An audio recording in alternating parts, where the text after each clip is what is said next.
Good morning, praise the Lord. Blessing for nation મિનિસ્ટ્રીથી હું આપનો ભાઈ સેમ ક્રિશ્ચન. ઈશ્વર પિતાએ આજે આપણને આપેલા આજના એક નવા સુંદર દિવસે આપને પ્રભુ ઈસુ ખ્રિસ્તના નામમાં પ્રેમી સલામ પાઠવું છું.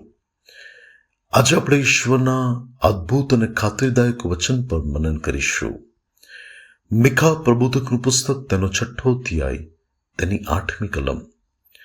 ત્યાં શાસ્ત્રમાં પ્રભુનું વચન કહે છે, હે મનુષ્ય, સારું શું છે તે પ્રભુએ તને બતાવ્યું છે. ન્યાયથી વર્તવું, દયાભાવ રાખવો તથા તારા ઈશ્વરની સાથે નમ્રતાથી ચાલવું, એ સિવાય યહોવા તારી પાસે બીજું શું માંગે છે? વાલાઓ, પ્રભુનું વચન જે બાબત આજે આપણને કહે છે એ તો 3 બાબતો છે કે જ્યાં પ્રથમ બાબત કે આપણે ન્યાયથી વર્તીએ, બીજી બાબત આપણે દયાભાવ રાખીએ અને ત્રીજી બાબત ઈશ્વરની સાથે આપણે નમ્રતાથી ચાલીએ. વાલાઓ, ન્યાયથી વર્તવું એટલે કે અન્યાયથી દૂર રહેવું. આજે વિશ્વની અંદર જોઈએ ત્યારે ચારેય બાજુ અન્યાય, અનીતિ, ભ્રષ્ટાચાર અને ખોટી બાબતો ચાલી રહી છે. પૈસા આપીને ઘણી જગ્યા પર ન્યાય ઊંધો વાળી દેવામાં આવે એવી પરિસ્થિતિઓ અત્યારે ચાલી રહી છે. ત્યારે વાલાઓ, પરમેશ્વરના બાળકો તરીકે આપણે કદી પણ ન્યાયને મરડી ન નાખીએ. કદી પણ આપણે અન્યાયથી ન વર્તીએ. મારે ને તમારે ઈશ્વરના બાળકો તરીકે કે જે ન્યાયી અને ધર્મી ઈશ્વર છે, ત્યારે એના સંતાનો તરીકે મારે અને તમારે દરેક બાબતોમાં ન્યાયીપણામાં ચાલીને ન્યાયી જીવન જીવીને મારે ને તમારે વર્તવાનું છે. ઘણીવાર આપણા જીવનોની અંદર 2 વિકલ્પો હોય છે કે આ બંને વિકલ્પોમાંથી કયો વિકલ્પ પસંદ કરવો. ત્યારે ભલાઓ, જ્યાં સચ્ચાઈની વાત આવે, ન્યાયથી વર્તવાની વાત આવે, તો મારે ને તમારે એ જ વિકલ્પ પસંદ કરવો જોઈએ, કારણ કે એ બાબત પ્રભુ આપણી પાસે માંગે છે. બીજી બાબત લખી છે કે દયાભાવ રાખવો. મેં પાછલા દિવસોમાં તમને કહ્યું હતું કે જરૂરિયાતમંદ લોકોને મદદ કરવી, કારણ કે એ બાબત પરમેશ્વરને ગમે છે. આજે આપણી ચારેય બાજુ એવી પરિસ્થિતિઓ અને એવી તકો હોય છે કે જ્યાં દયાભાવ રાખીને આપણે ખ્રિસ્તનો પ્રેમ પ્રગટ કરી શકીએ છીએ. આજે માણસો જ્યારે દયા માટે પોકાર કરે છે, ત્યારે ઘણા લોકો એ પરિસ્થિતિમાં પણ તેમની પડખે ઊભા રહેતા નથી, તેમને મદદરૂપ બનતા નથી.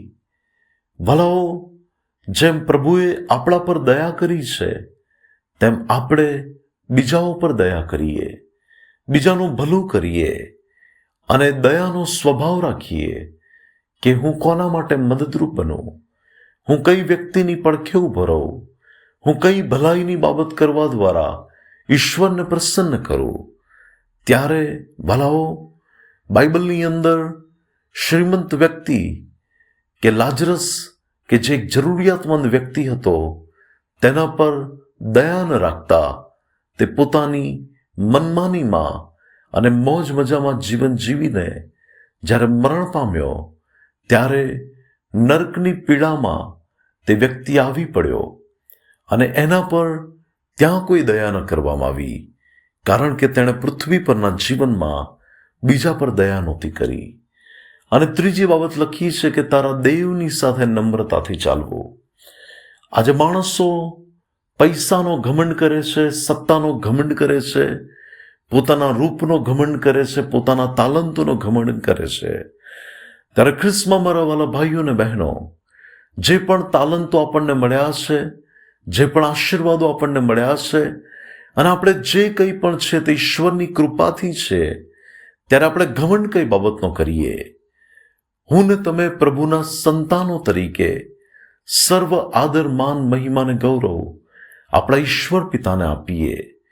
પ્રભુ ઈસુ ખ્રિસ્તમાં એક નમ્રતાથી ભરાયેલું જીવન જીવીએ. આપણા પ્રભુએ જેમ આપણે નમ્રતાનો દાખલો આપ્યો, તેમણે શિષ્યોના પગ ધોયા, તેમણે નમ્રતાથી સેવા કરી, તેમ હું ને તમે પ્રભુની સાથે નમ્રતાથી ચાલીએ. જે 3 બાબતો પ્રભુએ આપણી પાસે માંગી છે, શું આપણે 3 બાબતો તેમને આપી રહ્યા છે?